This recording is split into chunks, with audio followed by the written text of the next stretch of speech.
ഇന്ന് രാവിലെ നാടൻ മീൻ വറുത്തത് കഴിക്കാൻ തോന്നിയോണ്ട് ലണ്ടനിൽ കിട്ടുന്ന മീൻ നല്ലോണക്ക് മസാലയൊക്കെ ഇട്ട് പെരട്ടി കുളിപ്പിച്ച് വെച്ച് ഒരു മീൻ ഫ്രൈ ഉണ്ടാക്കാൻ പോവാണ്. എണ്ണയ്ക്കകത്ത് ഇച്ചിരി കരിവേപ്പിലയും ഇച്ചിരി കടുകൊക്കെ പൊട്ടിച്ച് ഈ മീൻ അങ്ങോട്ട് സ്വിം ചെയ്യാൻ വേണ്ടി ഇടാൻ പോവാണ്.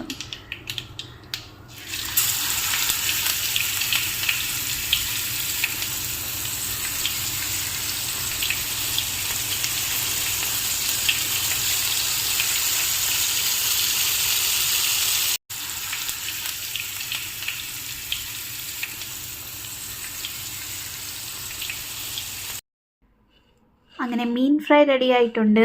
അമ്മ ഉണ്ടാക്കുന്ന പോലേക്ക് അടിപൊളി ആയിട്ടില്ല, പക്ഷെ നമുക്ക് നല്ല സോഫ്റ്റ് ആയിട്ടുള്ള മീനും ചോറും ഇളക്കി കഴിക്കാൻ റെഡിയാണ്.